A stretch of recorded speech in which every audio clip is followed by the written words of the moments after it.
ಎಲ್ರಿಗೂ ನಮಸ್ತೆ ನಮಸ್ತೆ ನಮಸ್ಕಾರ ನಮಸ್ಕಾರ ನಮಸ್ಕಾರ. ಗುರುರಾಜ್ ಸರ್ಗೆ ಥ್ಯಾಂಕ್ ಯು. ಪ್ರಾಂಶುಪಾಲರು, ಸಿನಿಮಾ ಅಭಿಮಾನಿಗಳು, ಕಲೆಯ ಅಭಿಮಾನಿಗಳು, ಇವರು ಒಳಗ್ ಬಿಟ್ಟಿದ್ದಕ್ಕೆ ನಾವು ಬಂದಿದ್ದು. ಇಲ್ಲಾಂದ್ರೆ ಗೇಟ್ ಹಾಕಿದ್ರೆ ಹಂಗೆ ನಂಗೆ ಹೋಗ್ಬಿಡ. ಸೊ ವಿದ್ಯಾರ್ಥಿಗಳಿಗೆ ನಮಸ್ಕಾರ. ಮುಂಚೆ ಮೇಷ್ಟ್ರಿಗೆ ನಮಸ್ಕಾರ ಮಾಡಬೇಕು. ಎಲ್ರಿಗೂ ಮೇಷ್ಟ್ರು ಸರ್, ನಮಗೂ ಮೇಷ್ಟ್ರ. ನೀವು ಈ ಸತ್ಯಕ್ಕೆ ನಮ್ನ ಒಳಗ್ ಬಿಟ್ಟಿದ್ದಕ್ಕೆ ಧನ್ಯವಾದ. ಮನದ ಕಡಲು ಇದು ಮಾರ್ಚ್ 28ಕ್ಕೆ ರಿಲೀಸ್. ನನಗೆ ಚೆನ್ನಾಗ್ ಗೊತ್ತಿಲ್ಲ, ಇಲ್ಲಿಗೆ ಬರಕ್ ಮುಂಚೆ ನಿಮ್ಗೆ ಇದು ಗೊತ್ತಿರ್ಲಿಲ್ಲ ಅಂತ ಅನ್ಕೋತೀನಿ ಅಲ್ವಾ?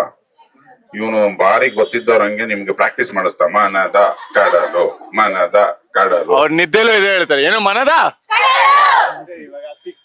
ಮಾರ್ಚ್ 28. ಸೊ ನಿನ್ನ ಪ್ರಕಾರ ಈಗ ಇವರೆಲ್ಲ ಬರ್ತಾರೆ.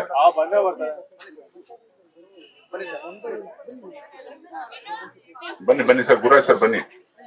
ನಾನು ಗುರುರಾಜ್ ಸರ್ ಬಗ್ಗೆ ಮಾತಾಡ್ಲೇಬೇಕು.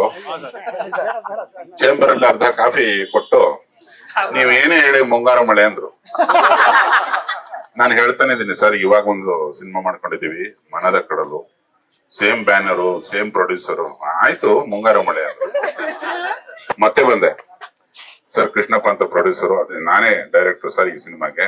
ಹೊಸ ನಾಯಕ, ಹೊಸ ನಾಯಕಿ, ಅವರು ನಾಯಕಿ. ಸೋನು ನಿಗಮ್ ಮಾಡೋದು ಏನು ಅದ್ಭುತವಾಗಿತ್ತು. ಮುಂಗಾರು ಮಳೆಯೇ ಅಂತ 2 ಸಾಲ ಹಾಡಿದ್ರು ಸರ್. ಈ ಸಿನಿಮಾದಲ್ಲೂ ಮುಂಗಾರು ಮಳೆದೊಂದು ಹಾಡಿದೆ ಕೇಳಿ ಅಂದೆ. ಆ ಲೀಲೆ ಅನ್ನೋ ಪದ ಇದೆಯಲ್ಲ ಅಂದ್ರು. ಒಟ್ಟು ಅವ್ರಿಗೆ ಯಾವ್ದೇ ಕಾರಣಕ್ಕೂ ಮನದ ಕಡಲು ಅವ್ರ ಕಿವಿಗೆ ಹೋಗ್ಲೇ ಇಲ್ಲ. ಬರ್ಬೇಕಾದ್ರೆ ತೋರಿಸ್ತೆ ನೋಡಿ ಸರ್, ಇದೇ ಹಾಡು ತುಂಬಾ ಅರ್ಥಪೂರ್ಣ ಅಂತ ಬಹಳ ಜನ ಹೇಳ್ತಾರೆ. ಯಾಕಂದ್ರೆ ಮುಂಗಾರು ಮಳೆಗೆ 18 ವರ್ಷದ ಇತಿಹಾಸ ಇದೆ.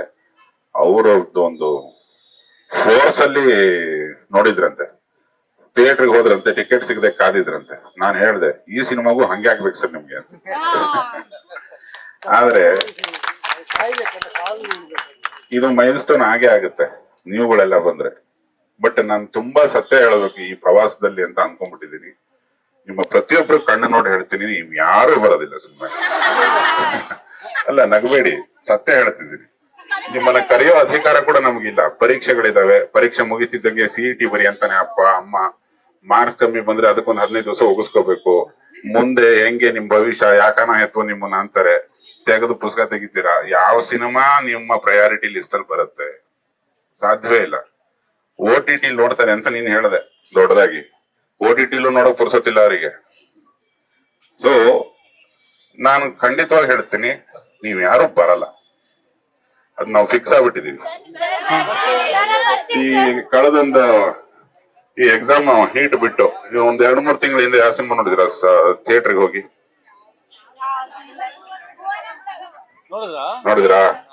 ಅವ್ರಿಬ್ಬರಿಗೆ ದಯವಿಟ್ಟು ನಮಸ್ಕಾರ ಮಾಡಿ ಎಲ್ರು. ಒಂದು ಕನ್ನಡ ಸಿನಿಮಾ ನೋಡಿದ್ರು. ಎಂಟೈರ್ ಗ್ರೂಪ್ಗೆ ಇಬ್ರು ಕನ್ನಡ ಸಿನಿಮಾ ನೋಡಿರೋದು, ಅದು 2 ತಿಂಗಳ ಹಿಂದೆ. Thank you so much. ನೀವು 3 ಜನ ನೋಡಿದಿರಿ. ಸೊ ಇನ್ನೊಂದ್ 4 ಜನ ನೋಡಿದ್ದಾರೆ. ಇಲ್ಲಿದವ್ರು ಯಾರು ನೋಡ್ಲಿಲ್ಲ. ಆಯ್ತು, ಇವಾಗ ಮನದ ಕಡಲು ಯಾರ್ಯಾರು ನೋಡ್ತೀರಿ ಕೈ ಎತ್ತಿ. ಪಟ್ ಪಟ್ ಪಟ್ ಅಂತ ಕೈ ಎತ್ತಿದ್ದು ಇದೊಂದು 5-6 ಜನ.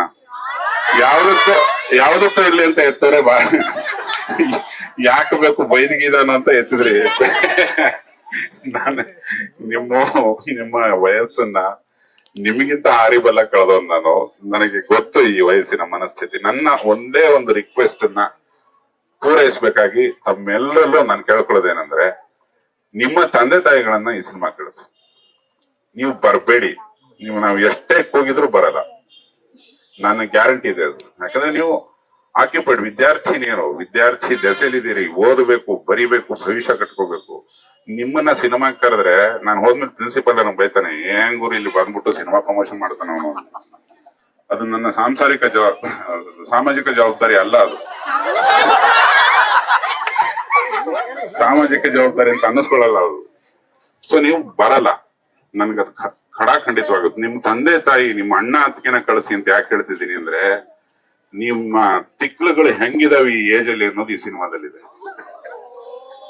ನಿಮ್ಮ ವಯಸ್ಸಿನ ಹುಡುಗಿರು, ನಿಮ್ಮ ವಯಸ್ಸಿನ ಹುಡುಗರು ಹೆಂಗಿದ್ದಾರೆ, ಆ ತಿಕ್ಕಲು ನಿಮ್ಮ ದೊಡ್ಡಣ್ಣಂಗೋ ಅತ್ತಿಗೆಗೋ ನಿಮ್ಮ ತಂದೆ ತಾಯಿಗೋ ನಿಮ್ ಎಲ್ರಿಗಿಂತ ಚೆನ್ನಾಗಿ ಅರ್ಥ ಆಗುತ್ತೆ. ನಿಮ್ಮ ಪೆದ್ದತನಕ್ಕೆ ಅದು ಮ್ಯಾಚ್ ಆಗಲ್ಲ. ನಿಮ್ಮ ತಂದೆ ತಾಯಿಗಳ ಕೈಲಿ ಈ ಸಿನಿಮಾ ಏನು ಅಂತ ನೀವು ಕೇಳಬೇಕು, ಅದು ನನ್ನ ಆಸೆ. ದಯಮಾಡಿ ನಿಮ್ಮ ತಂದೆ ತಾಯಿಗಳನ್ನ ಕರೆಸಿ ನೀವು ಯಾರು ಬರಬೇಡಿ. ಜೈ ಹೋ.